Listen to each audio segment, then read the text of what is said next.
Hi, Gordon. Hey, Catherine. Good to see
So who are we missing?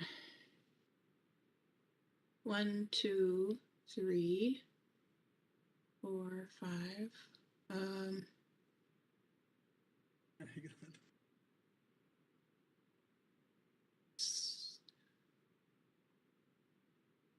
Commissioner Surma here?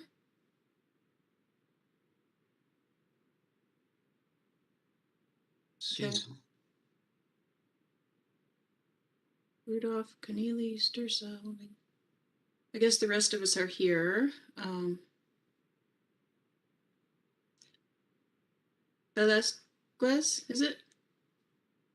Well, it's Velasquez. Velasquez. Would you mind muting for now? Yes. Thank you.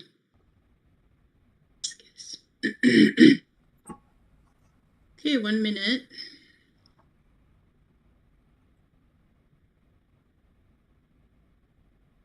I will hit record in just a minute here.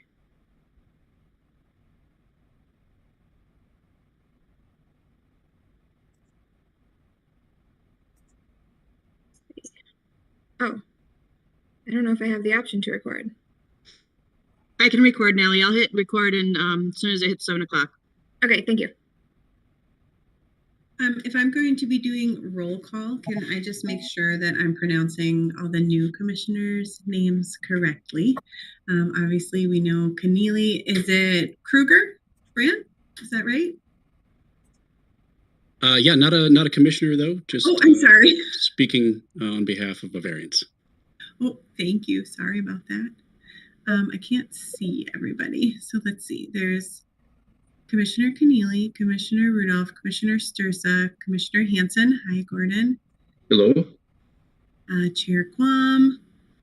And do I have all the commissioners then there? Johnson. What was that? Holmvig Johnson, is that right? Yep, that's how you say it. Okay. Sorry, I missed you. I need to redo my screen. Holmvig Johnson. Thank you.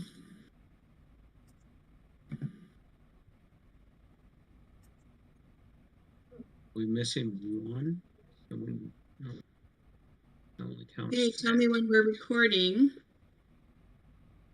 Okay, I will hit record now. Thank you, Latanya. Good evening, everyone. I call this meeting of the Richfield Planning Commission to order. Today is February 28th, 2022, and this meeting is being held virtually on WebEx. Staff, would you please take attendance of planning commissioners? Yes, Chair Quam. Chair Quam. Here. Commissioner Keneally. Here. Commissioner Sturza. Here. Commissioner Holmvig Johnson. Here. Commissioner Rudolph. Commissioner Rudolph, I didn't hear you. Here. Thank you. And Commissioner Surma.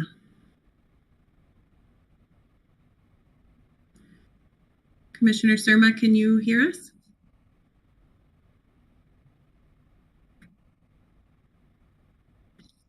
Okay, I can see Commissioner Surma, but maybe we'll move on and get that audio worked out. Sure. Thank you.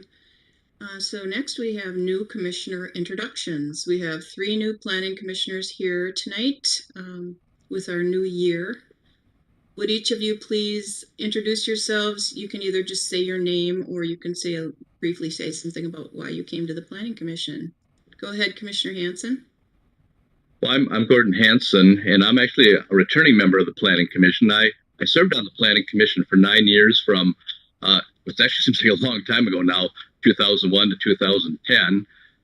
Always enjoyed the experience, like being involved and contributing to the benefit of the city. So that's what brought me back. Thank you. Who would like to go next of the, maybe Commissioner Holmvig Johnson, would you introduce yourself? Sure.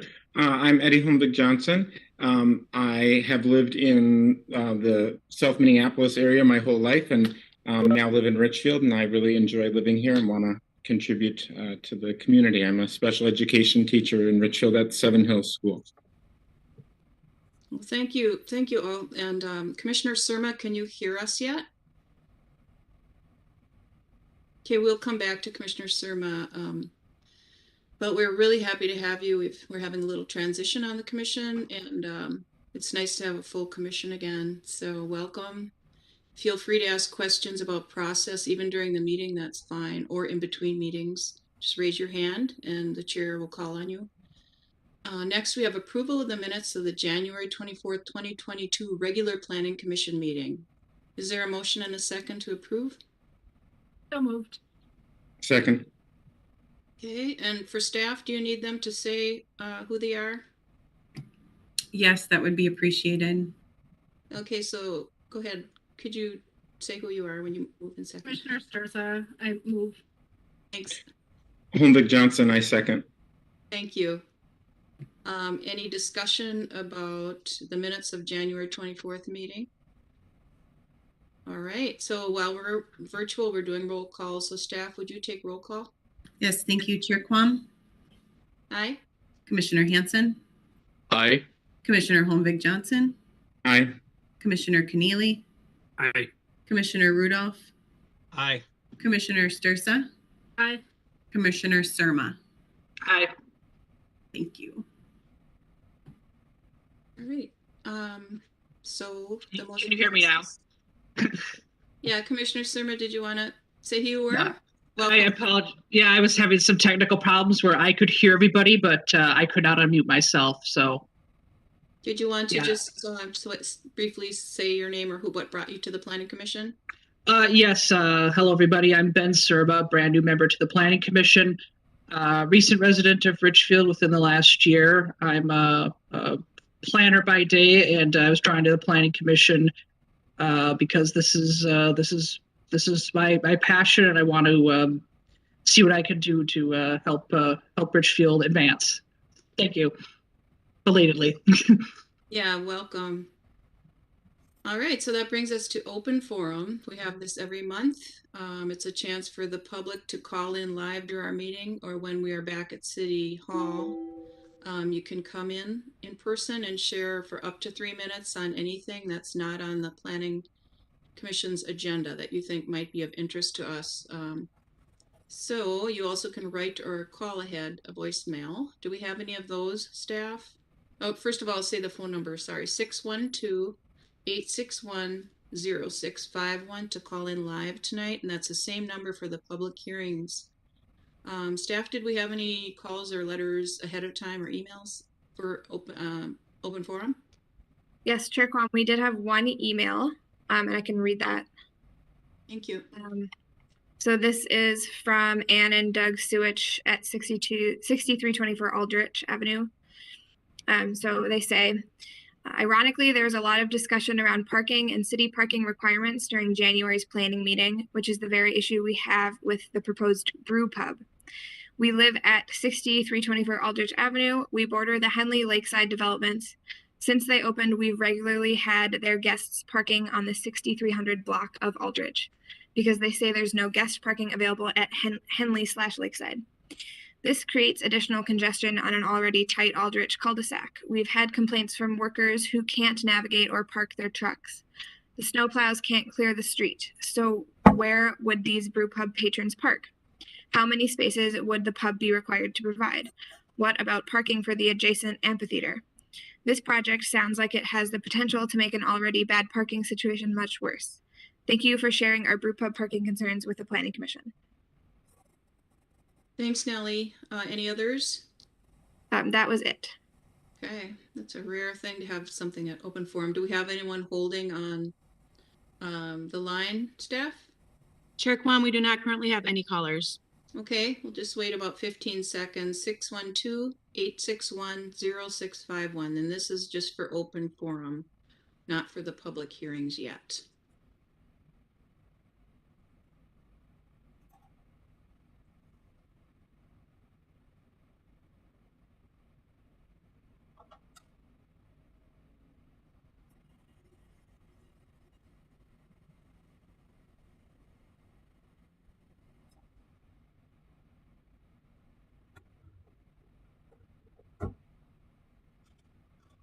Okay, seeing as there are no callers, let's move on to the next item on the agenda, which is approval of tonight's agenda. So just really quickly, new commissioners, you do have a chance to say you disagree with something on the agenda or you think something should be added. So that's why we vote on it. Same with the minutes from the meeting before. If you think they're inaccurate or something, you have a chance to make a motion and have us vote on it. So anyway, approval of tonight's agenda. I will move that. Is there a second? This is Chair Kwan. Second, Commissioner Hanson. Okay, thank you. Any discussion on tonight's agenda? Okay, Melissa, would you take roll call, please? Yes, thank you. Chair Quam, Aye. Commissioner Hanson, Aye. Commissioner Holmvig Johnson, Aye. Commissioner Keneally, Aye. Commissioner Rudolph, Aye. Commissioner Stursa, Aye. Commissioner Surma. Aye. The motion passes. Thank you. That brings us to other business. So we're moving along here. So this is our annual meeting, and it is for all the commissions. So that we have election of Planning Commission chairperson, which is what I'm doing right now, vice chairperson, and secretary. Staff, would you read your report, please? Yes, thank you. The bylaws of the Planning Commission require that the Planning Commission hold an annual organizational meeting at the first regular meeting in February and elect from its membership a chairperson, vice chairperson, and secretary. Any member of the Planning Commission may nominate another member, or they may nominate theirself. A nomination of an officer requires a motion, a second, and a majority vote. According to the bylaws, Part 2 organization, a majority vote is necessary to first elect a chairperson and then to elect the remaining officers. The chairperson, vice chairperson, and secretary are to take office immediately upon election and hold office until their successors are elected next year. The chairperson is responsible for conducting all Planning Commission meetings and public hearings. The chairperson is also responsible for representing the commission in dealing with the city council and staff. The vice chairperson fulfills the responsibilities of the chairperson in the event the chairperson is absent. The secretary assumes these responsibilities when both the chairperson and the vice chairperson are absent and signs all minutes and official commission documents.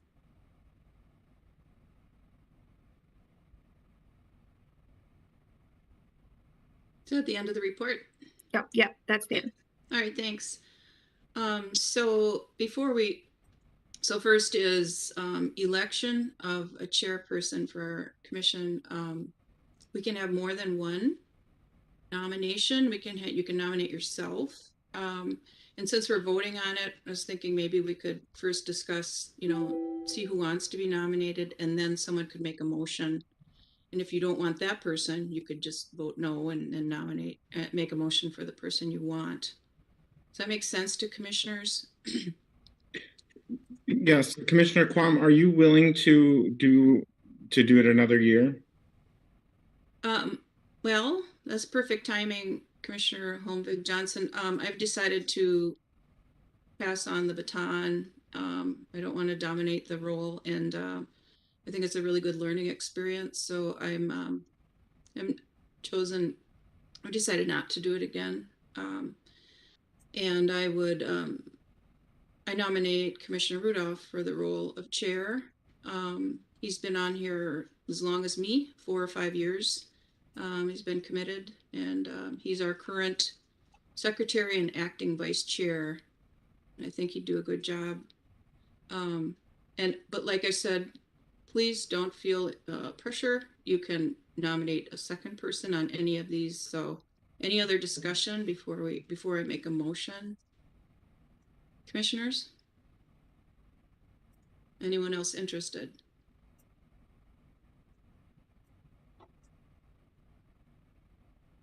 Okay, I will make a motion that we elect Commissioner Rudolph as our Planning Commission Chair, effective immediately at our next meeting. Is there a second? Second, Commissioner Hanson. Thank you. Discussion? First of all, I would like to say I would be honored to, me and you, Commissioner Quam, we joined the Planning Commission at the same time. And it's been a definite learning experience for both of us and a growing experience over the last 4 years that we've served on the Planning Commission. Thank you for accepting the possibility of that role. It's quite a bit of work. The pay is low. Well, I think it's quite a bit of work. It's as much work as you want it to be. And I've really just want to thank you all for electing me the last 2 years. It really meant a lot to me, especially to be reelected last year and the nice things you said. And so anyway, with that, any other discussion about this motion? All right, staff, would you take roll, please, on Commissioner Rudolph being our next chair? Yes, Chair Quam. Aye. Commissioner Hanson. Aye. Commissioner Holmvig Johnson. Aye. Commissioner Keneally. Aye. Commissioner Rudolph. Aye. Commissioner Stursa. Aye. Commissioner Surma. Aye. The motion passes. Thanks, Melissa. Congratulations, Jim. Thank you. I've got some big shoes to fill. You have been a fantastic person in this role for the last couple of years. Thank you. It's we all try our best, I think. So, but thanks. All right. So next we have the office of vice chairperson, who is kind of on call to do the meeting a little bit in case the chair is out of town or sick or has technical difficulty or something. Which so just like staff said, it's all the same things, but you do it only if the chair can't do that role. So do we have any nominations for vice chair person for the coming year? And the term is 1 year.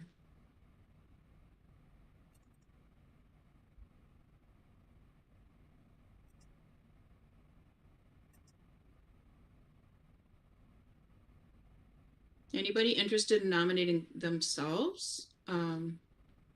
It might, I will do it if no one else wants to, but that's just. Chair Quam, would you be willing to take a term of vice chair? Yes, I would. If no one else wants it, I'd be happy to, because I kind of know how the format goes, so it's pretty easy to step in. But any other nominations, please speak up. Okay, Jim, or Commissioner Rudolph, do you want to make a motion? I would like to make a motion to nominate Chair Quam as vice chair. Second, Commissioner Stursa. Thank you. Discussion? All right, staff, would you please take roll on my being vice chair? Yes, Chair Quam. Aye. Commissioner Hanson. Aye. Commissioner Holmvig Johnson. Aye. Commissioner Keneally. Aye. Commissioner Rudolph. Aye. Commissioner Stursa. Aye. Commissioner Surma. Aye. The motion passes. Thank you. All right, so that brings us to the role of secretary, who signs the documents, basically, I think all virtually, or Maybe that's done right at the desk. I'm not sure. But anyway, you sign things. Chair Kwong. Nellie, yeah, Commissioner. I'm the outgoing secretary that I've been the secretary for the last 2 years. So you sign all the documents. Currently, all documents are signed virtually. And it's a great role to start getting into the leadership of the Planning Commission. I think any of the current members that have Commissioner Neely or Commissioner Sturza, I would highly encourage you to be considered for this role. I agree. This Chair Quam, I agree. I'm hoping Mr. Sturza or Keneally are willing to do that just because you've been with us. Not exactly the same amount of time, but a couple years maybe. So are either of you willing to take secretary role? I'm willing to, but I want to give Commissioner Sturza a chance to say what she thinks as well. I'd be willing to, but I defer to you, Commissioner Keneally. If you're willing to do it, I think that you would do a great job. So okay. I will nominate Commissioner Keneally to be secretary. Okay, will you move? Or make a motion. Yep. All right, I second. Discussion on Commissioner Keneally being our secretary. All right, staff, would you please take roll? Chair Quam? Aye. Commissioner Hanson? Aye. Commissioner Holvig Johnson? Aye. Commissioner Keneally? Aye. Commissioner Rudolph? Aye. Commissioner Sturza? Aye. Commissioner Surma? Aye. The motion passes. All right, congratulations, Commissioner Keneally. And thank you. All right, that brings us to the next item, which is liaison appointments to our various committees or commissions. Staff, do you have a report for that? Yes, thank you. All right. The role of a liaison is to keep the Planning Commission informed of other work or decisions happening in the city by attending or watching meetings or reading recent meeting minutes and sharing updates with members of the Planning Commission. A description of each liaison position is below. So the City Council is the legislative branch of the city government. The City Council is responsible for the efficient operation of the city through the enactment of policies and ordinances that are administered by staff. The City Council meets every second and fourth Tuesday at 7 p.m., currently via WebEx. Commissioner Rosenberg served as liaison to the City Council for 2021. And then the Community Services Commission is an advisory group appointed by the City Council to discuss and provide feedback on city issues related to recreation, parks, public works, and any other issues as directed. The Community Services Commission meets on the third Tuesday of the month at 7 p.m., currently via WebEx. Commissioner Rudolph served as liaison to the Community Services Advisory Commission in 2021. And then the Housing and Redevelopment Authority, or the HRA, is responsible for certain types of housing, economic, and commercial/industrial development and redevelopment in the city. The HRA meets every third Monday at 7 p.m., currently via WebEx. Commissioner Sturza served as a liaison to the HRA in 2021. The Richfield School Board is comprised of locally elected public officials who provide strategic guidance for the Richfield Public Schools and oversee and review the school's management. Although the Richfield Public Schools are a completely separate entity from Richfield City Government, the Planning Commission also appoints a liaison to the Richfield School Board. The school board generally meets the first and third Monday of each month at 7 p.m. Meetings are also held virtually. This liaison position was vacant in 2021. And then the Transportation Commission was appointed by the City Council to review transportation-related topics and to make recommendations to the City Council. The committee meets the first Wednesday of each month at 7 p.m. Via WebEx, and Commissioner Keneally served as liaison to the Transportation Committee in 2021. The Chamber of Commerce, though a separate entity from Richfield City Government, the Chamber of Commerce provides a connection between the city of Richfield and our local business community.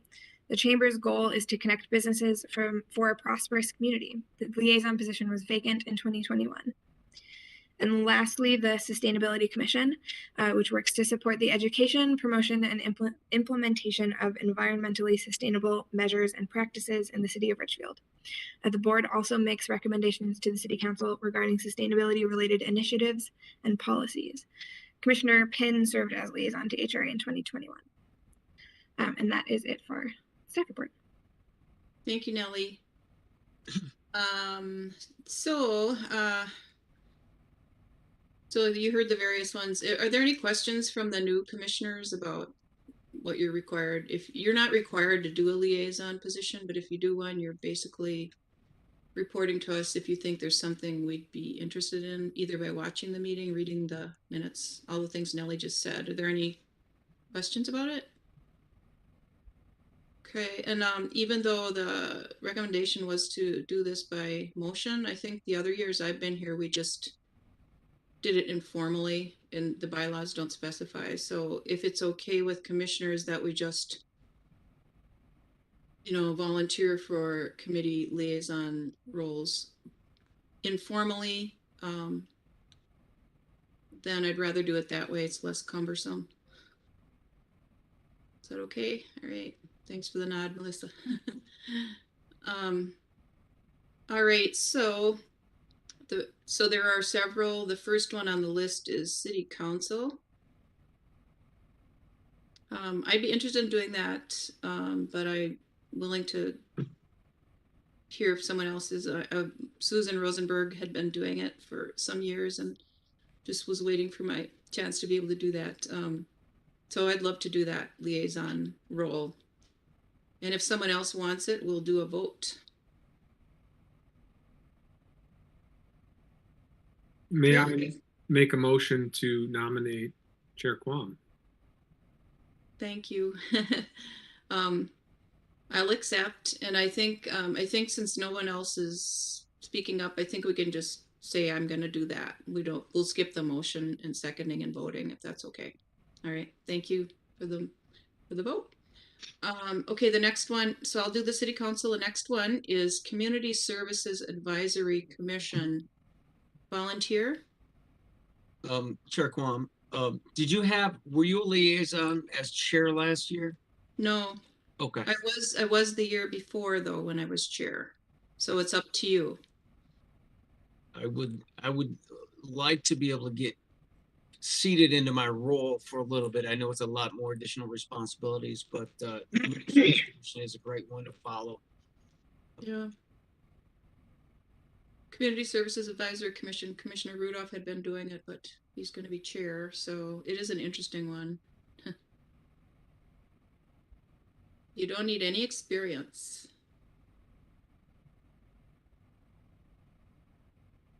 Chair Quam, I can do that again. Okay. It wasn't a lot of extra work. Thanks, Commissioner Rudolph. Okay, the next one is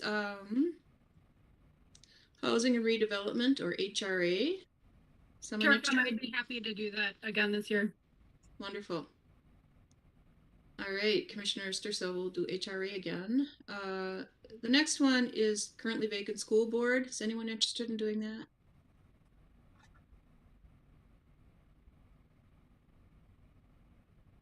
I would be willing to do that. Oh, I'm sorry. Who said that? I couldn't. I'm sorry, Eddie Holmvig Johnson. Oh, thank you so much. Okay, thanks. So Commissioner Holmvig Johnson will be our liaison to the school board. Next one is Transportation Commission. I'd like to do that. This is Ben Serba, if you don't mind. And anybody want to arm wrestle for it? Do you want to do a vote? Anyone? I've enjoyed being involved there, but I'm happy to let Ben give it a whirl. That's very nice of you. Thank you, Brandon. All right, so Commissioner Surma is our liaison to Transportation Commission. Next is Chamber of Commerce. Anyone?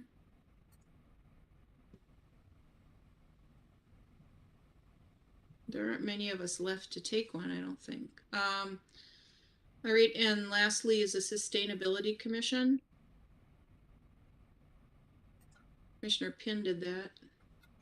I think it overlaps kind of with Commissioner Keneally. Right. Yeah, I'd be happy to explore a liaison for that. Thank you so much. Yeah. All right, so I think we filled them all except Chamber of Commerce. Is that what the note taker got? Yes, Chair Quam. Okay, great. Thanks everybody for stepping up. So that's the end of that part of our agenda. Next, we will, part of also the annual meeting is to review the Planning Commission bylaws. Staff, would you read the report, please? Yes, thank you. So part 3, section 3 of our bylaws requires that the Planning Commission review the bylaws each year at the February organizational meeting. Staff is not recommending any changes to the bylaws this year, and the bylaws should be attached in your agenda packet. And that's staff report. Oh, okay. So I assume you've all read them. Anybody have any comments or motions to make about anything in the bylaws? Or questions?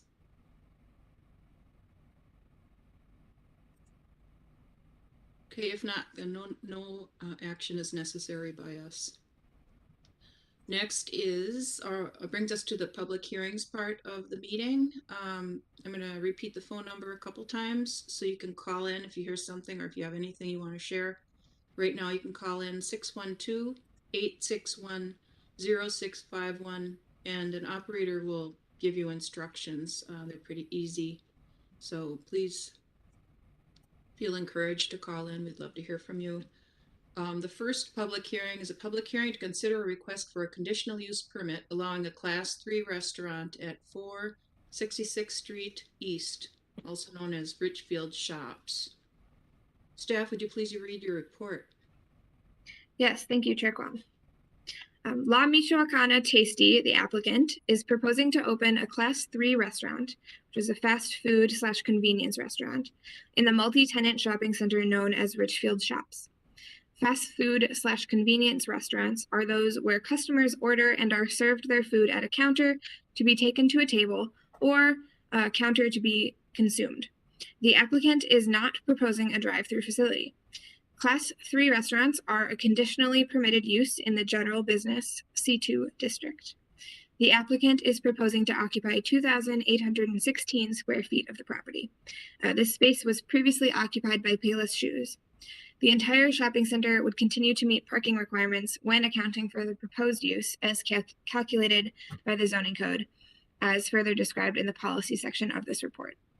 A full discussion of the conditional use permit CUP requirements can be found in an attachment to this report. Finding that the proposal meets requirements, staff recommends approval of the CUP. And the applicant, Ms. Velasquez, is here, and staff can also stand for any questions. Thank you, staff. So would the applicant like to share anything right now at this time?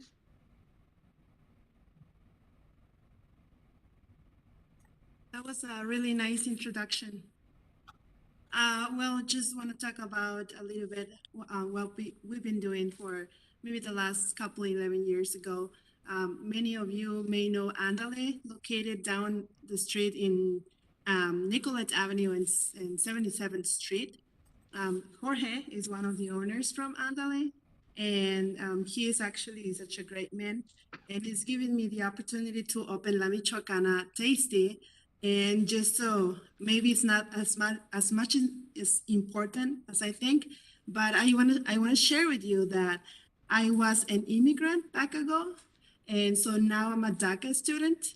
Well, I already graduated, but I'm a DACA woman, and I am so proud to be working since I got here back in 2000, I think. So I just want to share with you what a blessing it is to have the opportunity to open this new business with Jorge Rangel. Thank you so much. If you just stand by for questions that the commissioners might have, that would be great. So this is the public hearing. First of all, do commissioners have any questions of the applicant or staff at this time? So the process, really briefly, is we have a chance for commissioners to ask questions. Then I'll open the public hearing for people to call in at that number I shared, or maybe they've written it ahead of time. Then we close the public hearing. The commissioners discuss or debate or ask more questions, and then they vote. So that's kind of how it will go. So commissioners have any questions up front for staff or the applicant? Would you just, you can raise your hand and I'll call on you.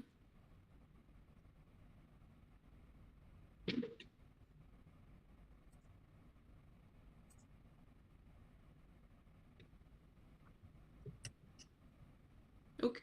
Yeah, go ahead, Commissioner Holmvig Johnson. I'm looking in the staff report and it says that intoxicating liquor won't exceed 5% of the annual revenue. Is the liquor license included in the conditional use permit? Is that all rolled together? Commissioner Holmvig Johnson, no, the liquor license is separate, so business licensing handles that. And it's not specifically part of a conditional use permit. Thank you. And they are not requesting a drive-through, so what would be the process if in the future they wanted a drive-through? They can't do that, right? Staff? Yeah, Chair Quam, they would be able to apply for an amendment to a conditional use permit. So that would be a second land use approval that they would need, and they'd need to meet certain requirements for drive-throughs. So that's also not part of this right now. Would they come to the Planning Commission if they chose such an amendment, or was that something that they do just through staff? You know, I'm not sure if it would be a major amendment. Melissa, it would be a major? Chair Quam, yes, it would be a major amendment and it would need to come back for another public hearing. Okay, thank you. Any other questions right now? You'll have a chance for questions later too. Commissioner Keneally and then Commissioner Surma. Thank you, Chair. I'm just noticing on the staff report that it notes the restaurant doesn't have in-vehicle sales or service. And I'm curious, does that prevent them from being able to do like curbside pickup like a lot of restaurants are doing right now?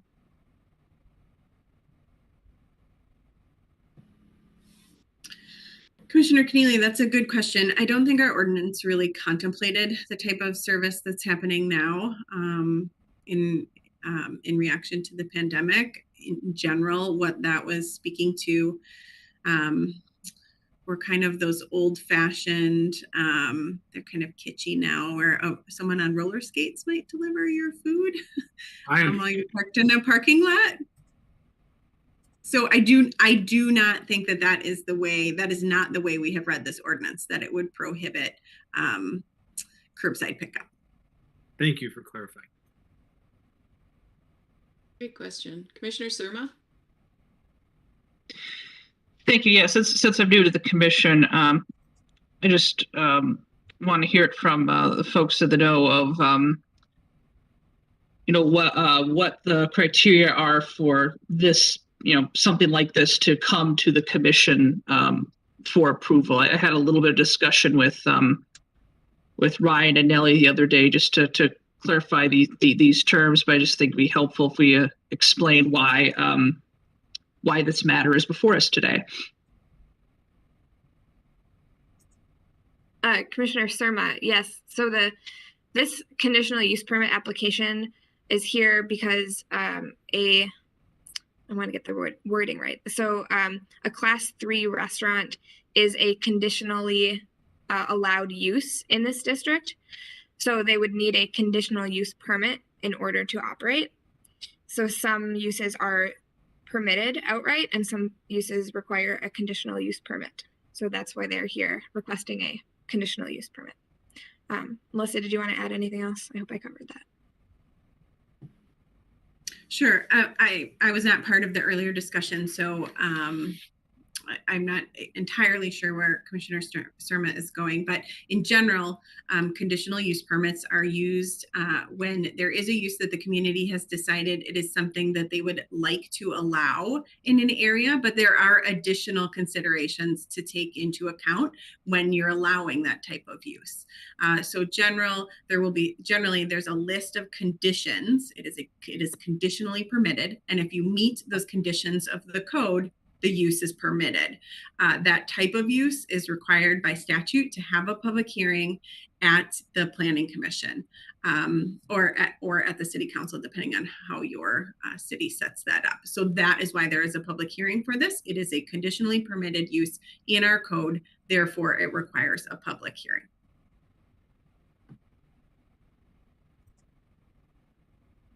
Anyone else? Okay, I will open the public hearing now. You can call in 612-861-0651, and it's just on this item. Staff, did we have any emails or calls or anything ahead of the meeting for this item? Chair Quam, we did not. Okay. And other staff, do we have any callers on hold? Chair Kwan, we do not have any callers holding. Okay, 612-861-0651. Wait another 30 seconds. And just, LaTanya, are you fielding the calls? Yes, Chair Quam, I am here in council chambers fielding the calls. Okay, so I'm just gonna wait 30 seconds and just jump in if someone's there. Otherwise, I'll assume they're not. Okay. Okay, will do. Thanks.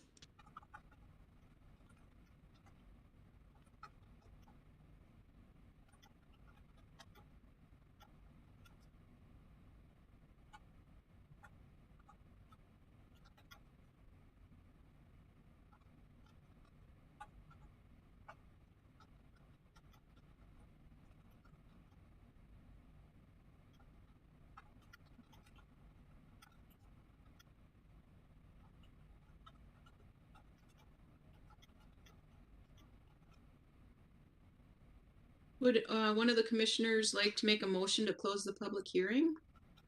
So move. Hanson. Thank you. Second? Second. Johnson, second. Okay. Discussion on closing the public hearing. Melissa, would you please take roll?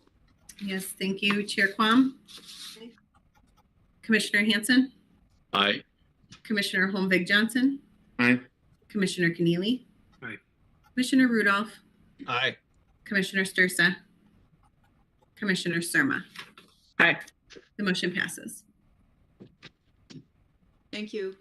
All right, commissioners, it's time for us to discuss this and make a motion or ask more questions. I would ask the applicants not to jump in unless you're asked a question at this point so that we can have a discussion. But you might be, like I said, you might be asked a question. So any thoughts, commissioners? Thoughts or questions? Just raise your hand.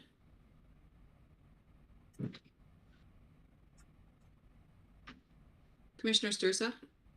It's in reviewing the information, I think that they've met all of the conditions in staff report. I think that they'd make a lovely addition to the city, and I am excited to support their conditional use permit. Thank you. Other Commissioner Hanson? Yeah, I guess I would say, and I'm not quite sure why I'm coming across twice. Is my voice coming across kind of echoey? A little choppy. Yeah, I'm not quite sure why that's happening, but anyways, I really think the applicant is a great addition to the community. I'm always an advocate of new independent businesses in town, so I would really support this initiative. Thank you. Anyone else? I tend to agree that I think this would be a great addition to our community. Yeah. Same here. I'm gonna echo that sentiment. I'm a big fan of On Delay, and I can't wait to eat at the new place. Chair Quam, I move that we approve the conditional use permit. Okay, can you just hold off a minute and see if anyone else has discussion and then make a motion that would be a little easier for me to follow. This is Chair Quam, and I wanted to say I think this is I like that it's walk up down, because seems like just a perfect, like it said in the report, a lot of foot traffic over there by the hub and stuff. And this parking, I had a question about, this is not going to affect how I vote, but there's a condition about parking if you're over 20,000 square feet or something. So that applies to the whole building of 60,000 square feet. Is that how that works, staff?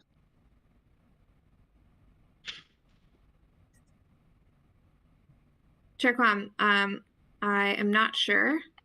Ryan, planner, wrote this, so I'm not totally sure where it says that.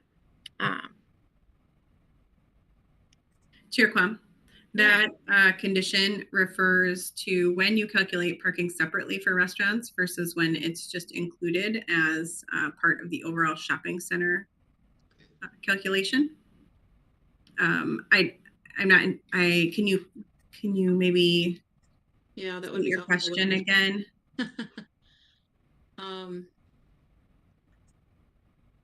Sorry, it's hard to have them both up when I'm cheering.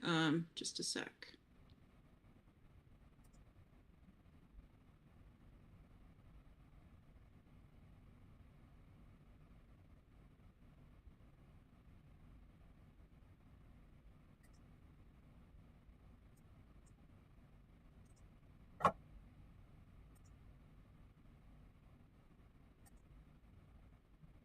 If I may, Chair, I'm looking at page 22 of the packet, I believe, and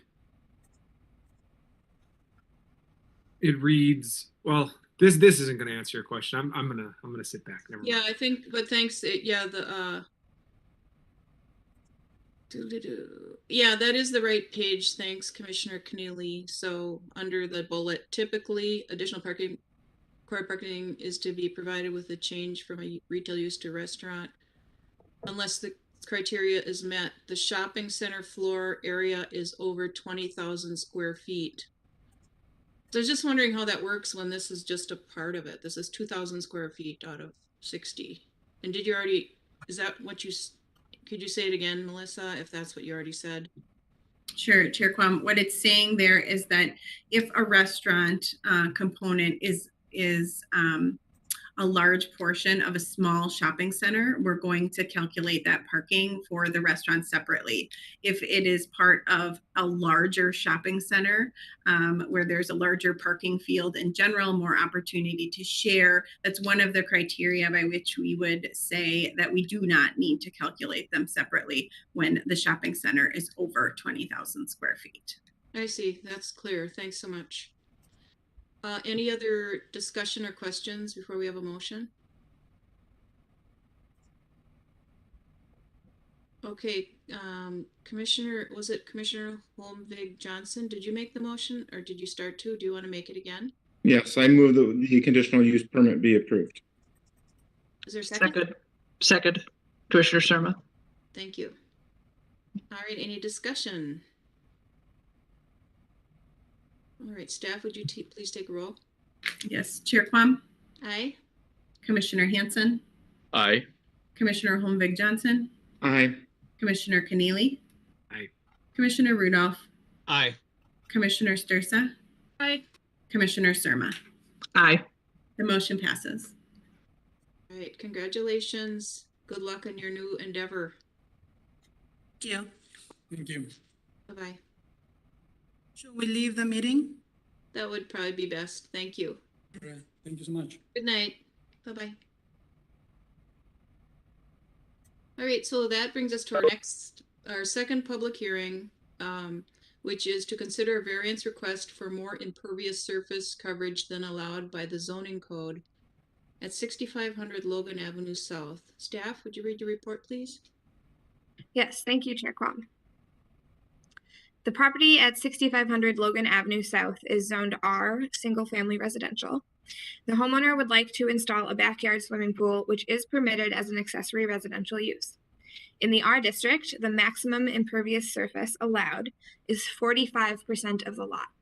This property is roughly 8,122 square feet in area, so the maximum of 3,655 square feet of impervious surface coverage would be allowed. The current impervious surface of the lot totals roughly 3,188 square feet, about 39.25% of the lot, giving the homeowners about 476 square feet excess area on which to build or pave. The homeowner is proposing a total of 862 square feet of new pavement for the pool and equipment pad. They plan to remove 143 square feet of an existing patio, bringing the total proposed impervious surface coverage to 3,907 square feet, or about 48.1% of the lot. So that's about 252 square feet above the maximum. This total includes all required pool equipment and a concrete surrounding. The proposed pool area is already behind a privacy fence, and the homeowners are willing to commission a survey showing minimal impact to stormwater runoff as a provision of the variance should it be approved. In order to grant a variance, the Commission must find that all 6 criteria identified in subsection 547.11 of the City Code are met. A full discussion of these criteria is included in the policy section of this report. It is the opinion of staff that the criteria for granting a variance are not met, and staff recommends denial of this variance request as there are neither practical difficulties nor unique circumstances that apply to this property.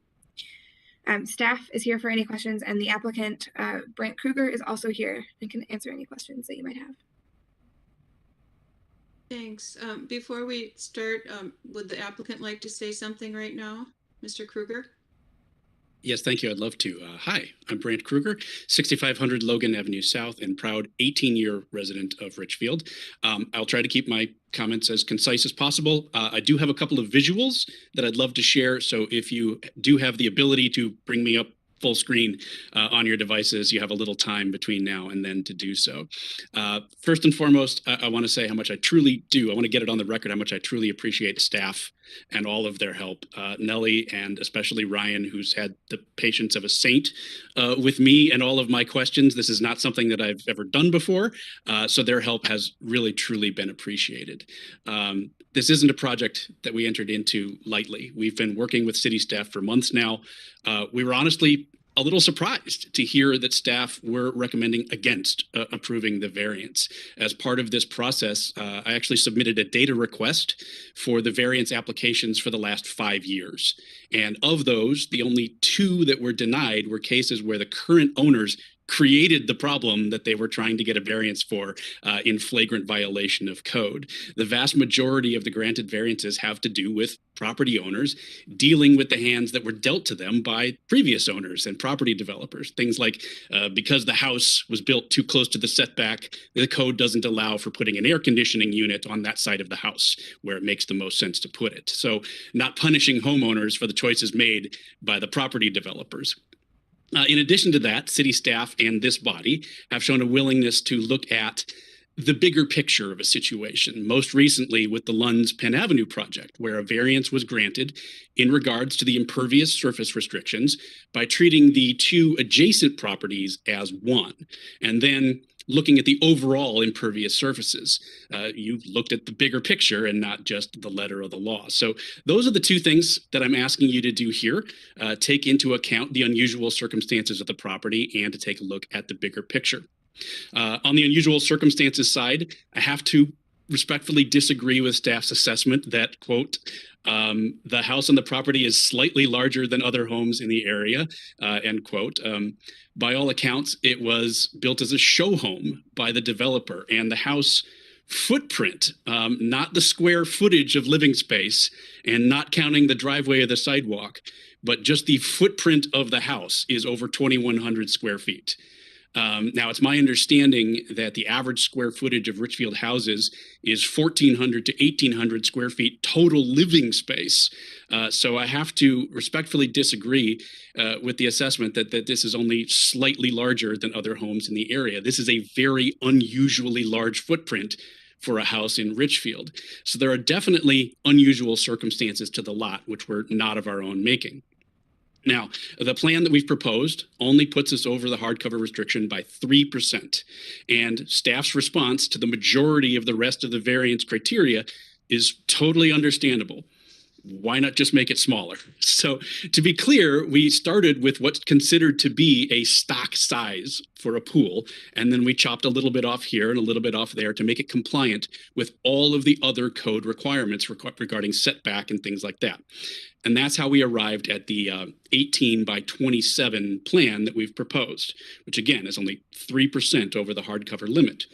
But you can't just take the whole thing, grab the handle, and make it smaller. The math doesn't work like that because there are things that you can't reduce.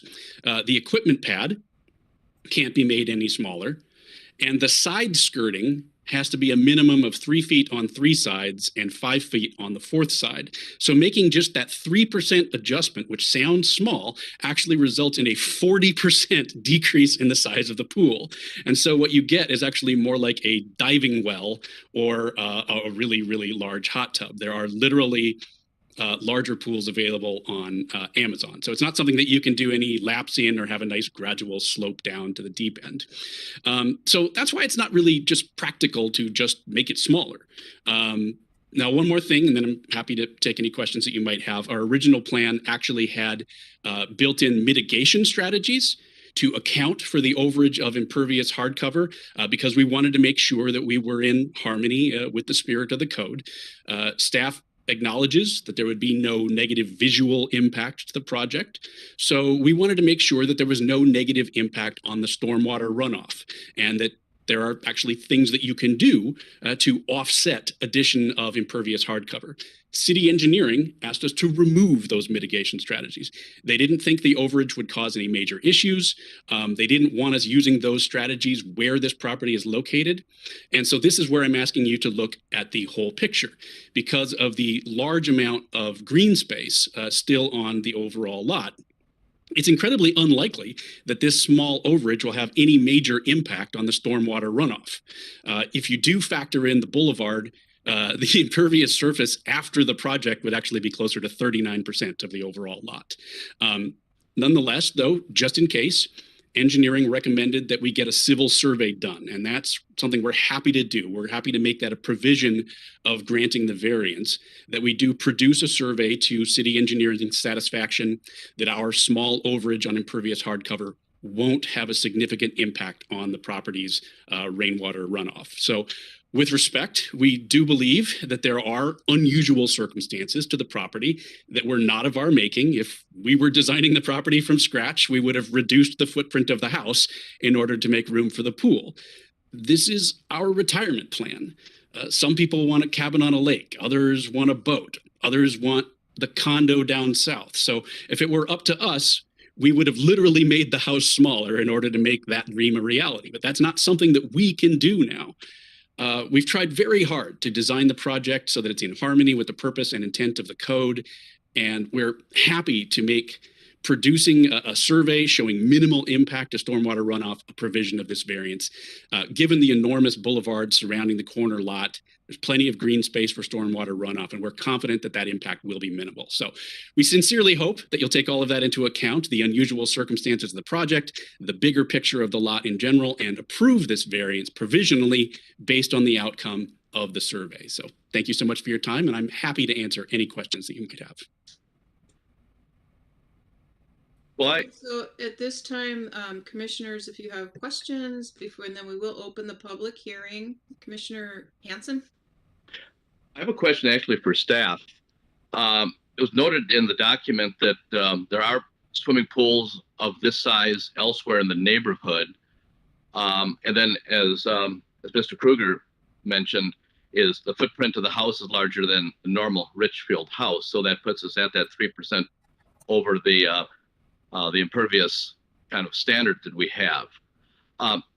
if this variance would be approved, would this create a new precedent in the community, or are there other examples of where the amount of impervious surface on a typical single family home is really at the same level? Commissioner Hanson, so there are similar pools in the neighborhood, and they did not have to go through planning commission, probably because they met that impervious surface limit. The house is slightly larger maybe than some of the neighborhood houses, but it comes down to that impervious surface limit and the sort of a state statute directed rule that our zoning code has to match. So it does come down to meeting those 6 criteria. And as for setting a precedent, I think Melissa probably has more insight into the legal side of that. I don't know, I'll let Melissa answer that part. Commissioner Hanson, in variance cases, it is wise to think about a precedent that you might be setting. In this case, the homeowner is asking you to consider their circumstances unique. If you were to grant this variance and make a case that there were, in fact, these very unique circumstances related to this lot, I think that is what you are using to protect you from setting a precedent where all of a sudden everyone is allowed to exceed impervious surface limits. So if that in a variance case, that's generally what you're looking at. Is this unique? And if it is truly unique, that precedent setting issue is less of a concern. Does that help to answer? Yeah, no, I think that helps clarify. Commissioner Holmvig Johnson, and then I would like to chime in. As I read the report from staff, in order to grant the variance, correct, all of the 6 standards have to be met to grant it.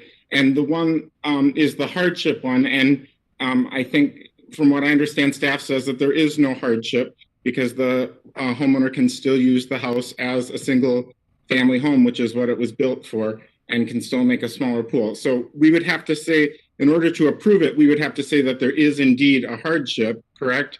But if there is no hardship because the homeowner still can use it as a home, it seems to me that it would be obvious that we should deny the variance. This is okay. Well, I mean, could I respond to that? No, just a minute. Nellie, were you trying to speak? You're muted. Sorry, I assume the question was directed at staff. Okay. Correct. Yeah, I was just wondering if I'm understanding it correctly, that because the homeowners can still use, there is no hardship because the homeowner still can use their home. So therefore, because of that reason, a variance isn't permitted because it would fail the 6 standard or the 6 qualifications that are required. Yes, that is staff's assessment. Yes, correct. Chair Quam, could I add? Yeah. Sure. So just in terms of terminology, hardship is an old term that was used in statute. The terminology now is practical difficulty. There has to be a practical difficulty that would deny the homeowner reasonable use of the property. So that doesn't mean any reasonable use. It doesn't mean that they can't use it at all. They have to be asking for something that your code generally allows, like an air conditioning unit or like a swimming pool even, but they can't do it because of some regulation. It does not say that you are guaranteed the right to build a swimming pool or an accessory like that. It's saying that there is something unusual about this lot and it is denying the homeowner a reasonable use of their property that we would generally want to allow. Is that more clear? Okay, this is Chair Quam. We're getting a little into discussion, so I'm gonna pretty soon open up the public hearing, but since we're into it, I just want to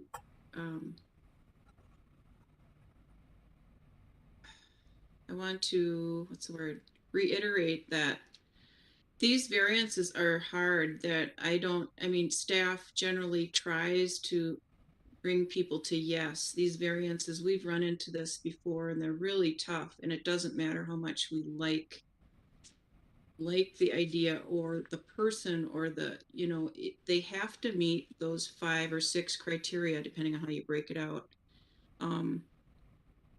They have to be a unique circumstance. And now I do have a question for staff, like they're the unique circumstance not created by the homeowner or applicant. What if it was created by someone before them, as in a house with a big footprint? Is that part of that same group? Does that make sense? So this was created by someone, a homeowner before them or an owner before them. So how does that apply here? Chair Quam, so yes, in theory, if a previous owner created a circumstance that that made it harder for the current owner to have a reasonable use, that would factor in. It is staff's assessment that the size of the house does not factor in. It's a big house, but it's not overly large, I guess, is our assessment. I don't know if Melissa wants to add anything else. And then the other one is, it has to meet them all, not just some of them. And I don't see how it's meeting the practical difficulty criteria. So even if one of them isn't met, we can't approve it legally. I'm not sure about the reference to the Byerly's variance. It doesn't ring a bell. It makes me curious. I don't know if we want to go there, but I remember our variances pretty well, and that would go down the list and they have to be, we don't have an option otherwise. So Commissioner Sursa. Thank you, Chair Quam. I just have a question. I'll hold my comments until after we open the public hearing. But a question of the applicant. I'm curious to see if you had considered reducing impervious surface in other areas of your home, such as your driveway, in order to comply, and what the difficulties in doing that would be. Yeah, we absolutely did. As part of the report there, you'll see that we're tearing out an existing patio to try and squeeze as much out of that as possible. The driveway and front sidewalk, there's not a lot we can do to pull that out. We did look into, like I said, we were back and forth with staff for months on this, trying to be in harmony. We would never want to mess with Richfield's groundwater. It's something that we love about the city here, is the quality of the water. We looked into impervious driveway tiles that could replace the driveway. That's actually in the code, but you have to get special permission from the director. And they're pretty unpleasant. Like it doesn't work very well and would radically change the appearance of the house. They basically look like bricks. So we did go down that road. It was not something that city recommended either. There's really just nowhere else to tear out impervious hardcover on this surface. When you start to include, I'd have to bring up the worksheet that's in the packet. Again, that 2,100 square feet is just the house footprint. When you add in driveway and things like that, it goes up even more from there. I would really like to address the practical difficulties since that was brought up. Would that be all right if I address that? Chair Quam, can I follow up with city staff first in terms of the driveway reduction? Is that something that city staff did not think reducing impervious surface on the driveway was recommended? If that's what I'm hearing, he was told. Commissioner Sturza, so there are permeable pavers that you can do in driveways. It's a product that is available, but they lose permeability after a time. They require a lot of maintenance. They don't really work. So we still count paved areas as impermeable. So even if you buy, you rip out your whole driveway and put pavers in, and they're they're marketed as pervious pavers, the city of Richfield still counts it as impervious surface. So you could remove some parts of the driveway to make it smaller, but it wouldn't make a huge difference even if you replace the entire thing with pavers. Okay, this is Chair Kwam. So, Mr. Kruger, if you wouldn't mind waiting till after the public hearing to talk about practical difficulties, but I wanted to get to the questions of the 3 commissioners I think have raised your hands. So I'm gonna go with Commissioner Surma, then Commissioner Rudolph, and Commissioner Keneally. If you could ask your questions, then we'll open the public hearing. Yes. So my question is related to the in the meeting packet, the worksheet that the applicant mentioned from the contractor in which the impervious surface calculations were made. For those of you looking, it's page 48 in the PDF. There's a note beneath all the calculations that says impervious surface calculations on survey are not correct. Driveway area shown is to the street, not property line. House area includes egress window area. I don't really have the context to be able to interpret that note. Could we? Can that be clarified, please? What that note is talking about? Is that addressed to me? Yes, I guess it is. It's your document you supplied, correct? Yeah, no problem. Yes. So, could you explain what that note means? Yeah, that came from the contractor.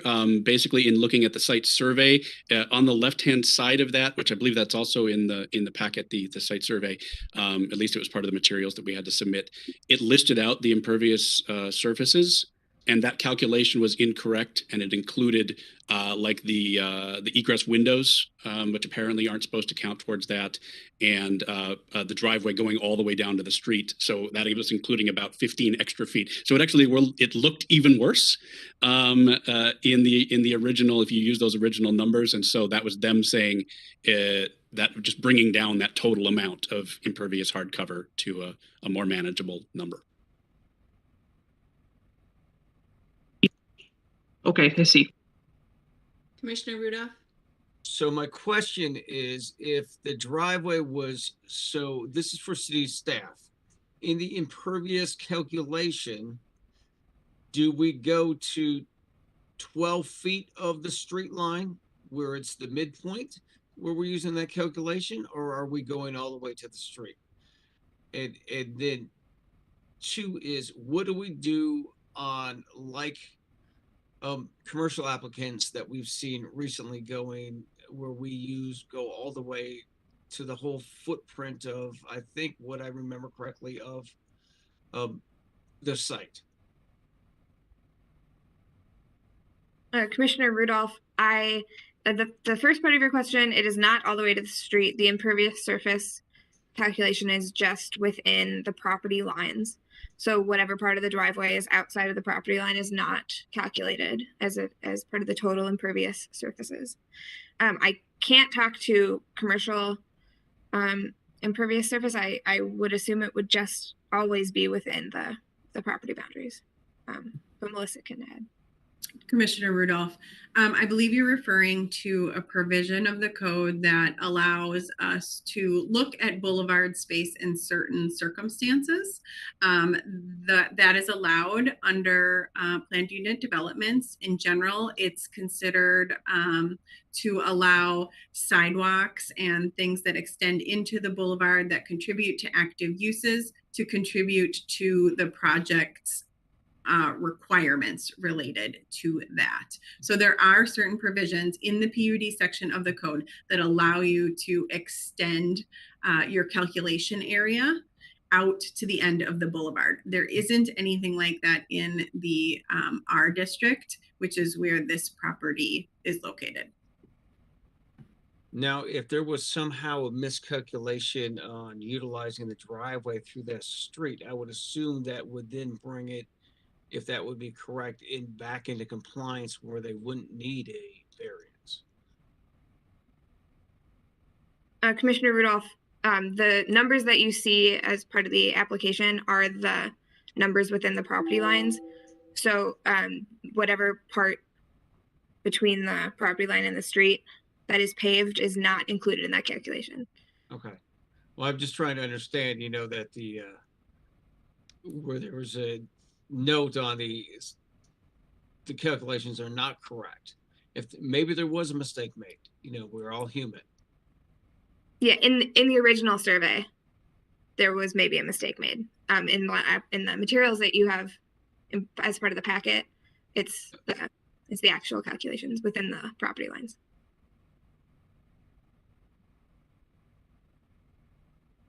Commissioner Keneally? Thank you, Chair. Commissioner Sturz, I asked my question regarding other paved surfaces that could be reduced. All right, thank you. All right, everyone, I'd like to open the public hearing. Not sure how many callers we'll have for this, but I'm going to open it and we can move on to the next steps. So the number is 612-861-0651. You call in right now and you'll get some instructions on how to share your opinion. Staff, did we have any letters or calls ahead of the meeting to share on this item? Chair Crom, we did not. Okay. Staff, do we have any callers on hold for this item? Chair Kwan, we do not have any callers. All right, we'll just wait 30 seconds again. 612-861-0651.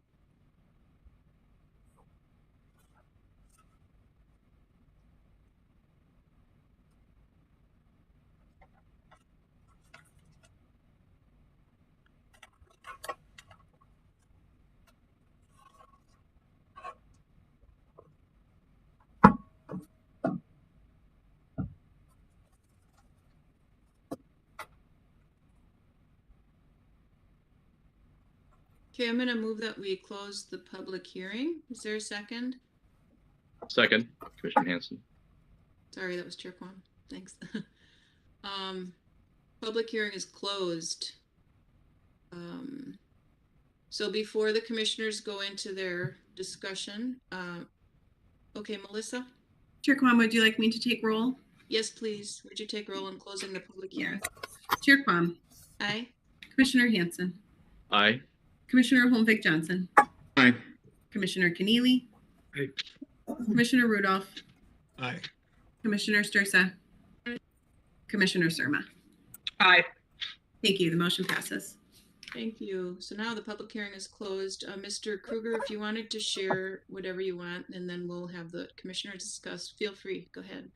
Yeah, I appreciate that. I just wanted to address the practical difficulties question because you brought it up. And the majority of staff's responses to the other criteria were all regarding the size of the pool. So we addressed that. But the practical difficulties section, I just wanted to say that we did a data request of past variances.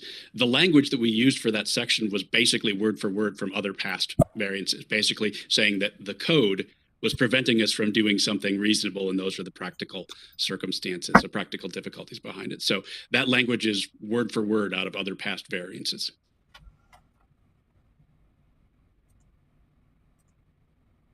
Other than changing the code numbers and the specific thing that we're talking about.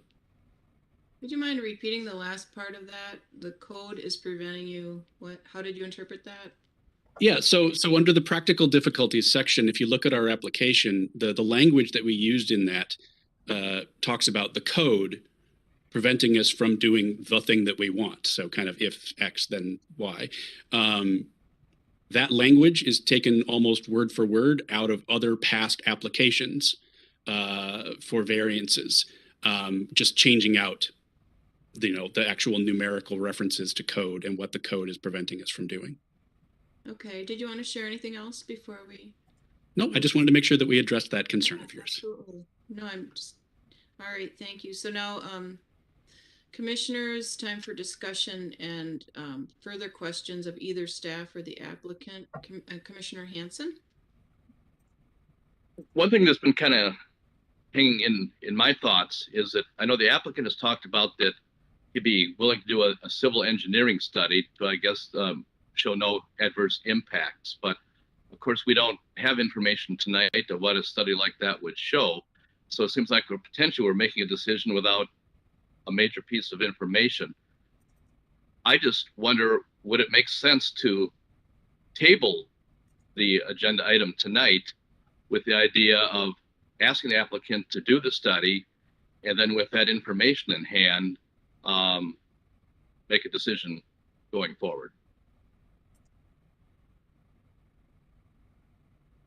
This is Chair Quam. My thought on that is that study is talking about stormwater, you mean, Commissioner Gordon? That's what I believe the applicant was indicating. You could confirm or correct me on that. So I don't see how that would help us meet the variance criteria, honestly. It would, I guess it would say it's in the spirit of in harmony with the purposes and intent of the zoning ordinance. So it would help meet that 5th criteria. Yeah, I was just thinking the ultimate goal is to make sure that this project, doesn't adversely impact stormwater management. And that study would, I guess, give us an indication on, would it or would it not? I don't, Chair Quam, I don't see that as being the ultimate indicator, because we are bound by law on these criteria. I mean, this has happened to us before where someone made a beautiful driveway a little, too wide, but we couldn't approve that even though we wanted to. And it was reasonable to have that size driveway. Not to stir up old wounds, sorry, but I don't see. Could I address Commissioner Hansen's question? I'm sorry, but if a question is directed to you specifically, okay? I apologize. I thought it had been. It's tempting to jump in. Yeah, I guess I'd be okay for Mr. Kruger to address the question. Yeah, that's fantastic. Yeah, we had added that in to your exactly the point of being in harmony and spirit with the code. In the past, the Planning Commission has approved variances with conditions to be able to. So I was kind of preemptively saying, hey, we're happy to make that a condition of approving the variance to make sure that we're hitting that notch. To be perfectly honest, we wanted to do that provisionally as opposed to preemptively because there's quite a bit of cost involved in that. Okay, Melissa, then Commissioner Rudolph, then Commissioner Stursa. Chair Quam, I just wanted to address a couple of things. First of all, the condition. Yes, in many cases, we do condition variances on certain things. That doesn't mean that you don't have to make those findings. For instance, if the commission can make the findings required or can come to agreement and find that these conditions are met, you can still add conditions. So you could, if you found all these other things were met, you could say, we approve this variance because we make the following findings, conditioned upon the applicant getting a civil survey that shows there will be no impact to stormwater. You could condition it on that. In that way, you would be saying, yes, we believe this variance meets the criteria. If it can offset, the applicant would be able to move forward without coming back to you if they could meet that condition. If they could not meet that condition, if a survey came back and said that there is an impact, the project would be halted. Thank you. Commissioner Rudolph? Yeah, it's a two-part question and also a follow-up, and it really goes into what I think my understanding of the goal of impervious coverage is for stormwater runoff, if I'm correct. Would that be a correct assumption, Melissa? Commissioner Rudolph, I think it is a multi-pronged condition. Yes, there is absolutely a stormwater component to it. Part of it is aesthetic, and you would have to ask the council that voted it in for all of their reasons, but I don't believe it is one single reason. So the second part to that question is, many times in Richfield we'll have like a stormwater drains or things like that. For those things, this is to the applicant, how is the pool drained? Because I kind of see them, even though they're completely unrelated, see them very similar in they both would also kind of catch water when it does rain. How does the pool drain? Yeah, it's a great question. There's built-in drainage capabilities in the pool, which is, and I'm just being honest here, which is why a lot of municipalities actually carve out swimming pools as not being a part of their impervious code, because it's not the same as a driveway or a patio or something like that. There's built-in drainage capabilities. So we were trying to work within staff's interpretation that pools are a part of the impervious surface restrictions. And so we did try to build in actually additional drainage as if it was just a flat concrete slate to be able to mitigate any potential things. And that was actually the things that we were asked to remove by city engineering. They didn't want actually more water going down into the ground. In case of a storm, they wanted just going off into 65th, I assume. I find that odd that we would, I think there is a practical difficulty there with you being asked by, and I don't need you respond anymore, city designers to remove some of the things that for stormwater drainage that you've already tried to incorporate in your design, being thoughtful of that. I think we do have the option to look at this, in those manners, as well as to ask of that there is no, I'm looking at 3%. It's not that much, but also, to make sure there is, I think, and that can be in our purview, to make sure that there is a report that there won't be any adverse effects. And I would be completely for that, putting those conditions on that.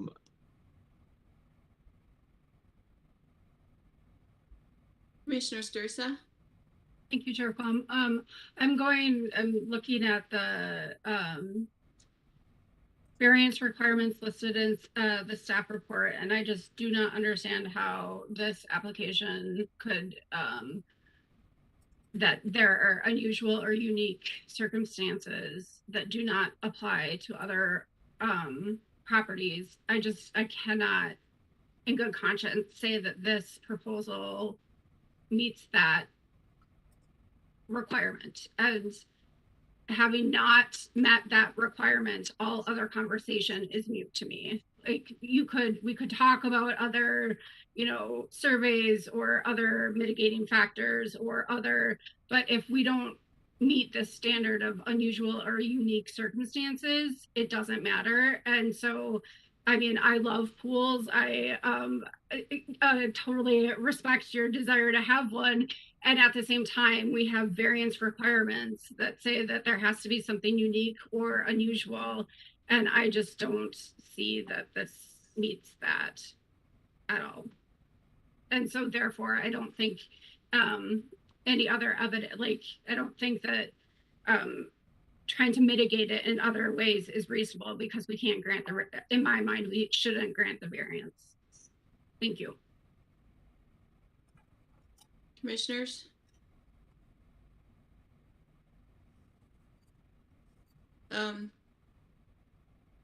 Chair Quam, thanks for saying it more eloquently than I could. Commissioner Stursa,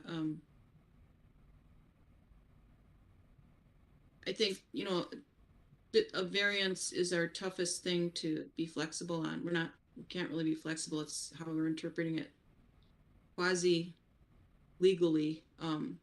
So we're pretty learned this the hard way in the past. So on other things, we have quite a bit of gray area flexibility, but we don't on this. Our city attorney was part of the last one we did, because they appealed it to the city council. And so, I can't support it as is. And I do believe that if commissioners decide it does meet the 5 criteria or 6, in order to do that tonight, say it does meet it, I think staff, don't they have to articulate how it meets it, or what's the process if enough commissioners think it does meet the 5 or 6 criteria. They would have to state how it meets it, correct? Chair Quam, yes, you would, if somebody were to make a motion, you would have to, you'd have to state how the findings are met. So you could, I move to finding that, yeah, you'd have to state how they were met. Thanks, Nellie. Commissioner Rudolph?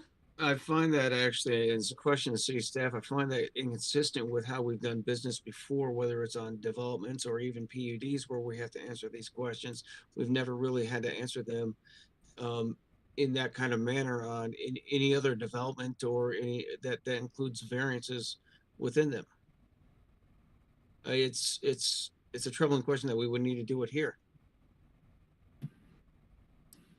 Commissioner Rudolph? I would say that this is actually consistent with the way we have handled variances in the past. PUDs are different, as are conditional use permits. There are different requirements.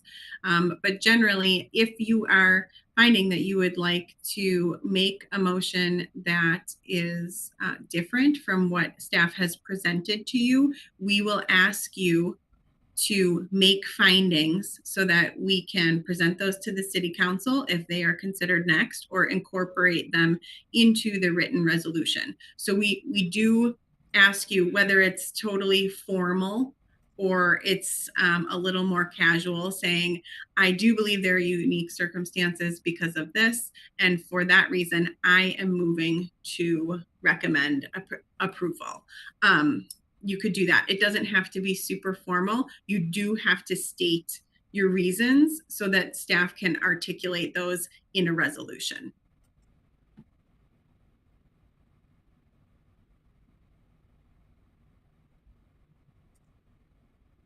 Does someone want to make a motion, or is there more discussion? Yes, Madam Chair. I move that we adopt Resolution 241 denying the variance. Is there a second?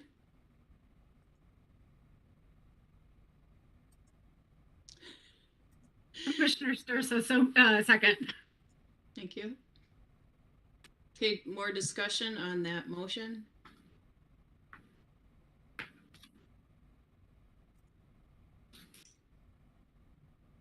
Okay, staff, would you take roll on? Yes, Chair Quam? Aye. Commissioner Hanson? I'm just going to say that I actually know the applicant, and to avoid any conflict of interest, I'm going to abstain. Thank you. Commissioner Holmvig Johnson? Aye. Commissioner Keneally? Aye. Commissioner Rudolph? Nay. Commissioner Stursa? Aye. Commissioner Surma? Nay. Let's see, that is 4 ayes. The motion passes. Okay, so that is there, and then is there any other possible recourse, or should they talk to staff about any other options going forward, Melissa? Yes, thank you, Chair Quam. I did want to sort of informally poll the commission. You know, sometimes in a case where something does maybe seem sort of reasonable, but it doesn't meet the criteria, the real way to look at that is through an ordinance change. If this is truly something that is reasonable in this case, maybe, and 3 of you thought that it could be, or 2, then maybe it's looking at an actual change to the code. In this instance, I informally wanted to put out before you this idea that Mr. Kruger brought up, that perhaps pools should not be considered impervious. I think that would be a fantastic idea to the code, because, you know, if you look at... Wait, just a minute. Let Melissa finish, please. Thank you. Thank you, Chair Quam. So just as an informal discussion, obviously nothing would be decided here tonight. We can't do that. But if that is something that the commission feels like would be a worthwhile thing for Mr. Kruger to look into, that is certainly something that staff could help with. I would certainly support that notion. I think that was a great point that I frankly hadn't thought of, is that a pool is kind of a collector of water. It's not like a driveway, which essentially sheds water. Yeah, I'd be really interested in hearing why a pool shouldn't be counted in considering an ordinance change, but I don't know enough about it to say which way, but I am very interested in that. Yeah, I just agree that there's more room for nuance in the code of this when it comes to pools like this. Like you said, collector of water. There's drainage there. There's stormwater implications. It's not just like pouring a patio, like you said.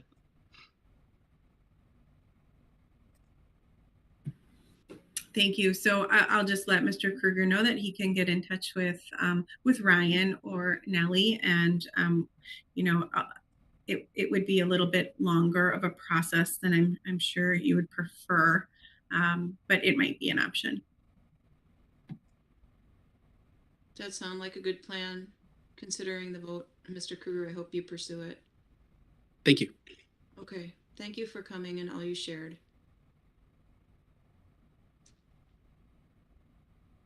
Okay, so that's the end of that public hearing. So we move on to our liaison reports from the people who did it, who are doing it currently. The first is Community Services Advisory Commission.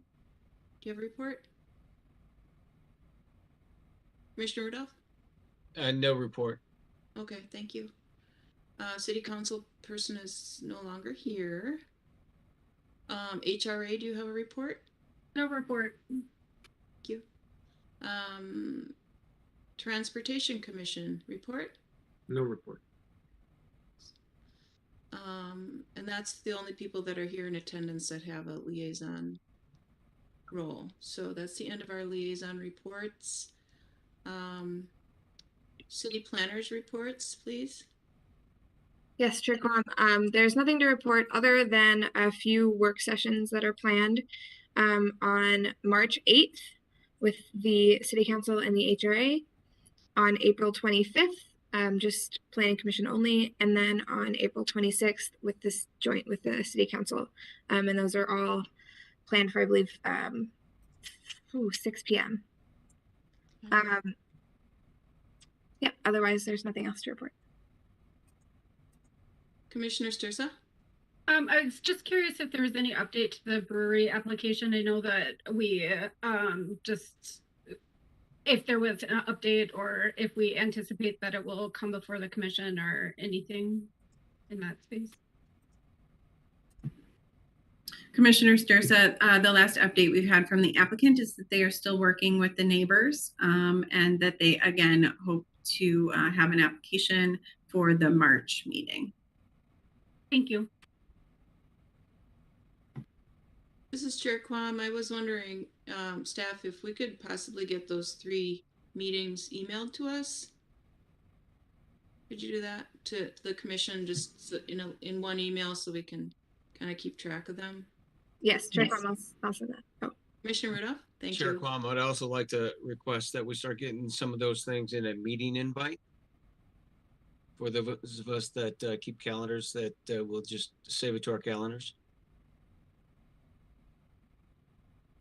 Commissioner Rudolph, I think we can figure something out. We don't usually create the WebEx meetings until closer to the actual meeting, but I can see if I can send something out, like a calendar.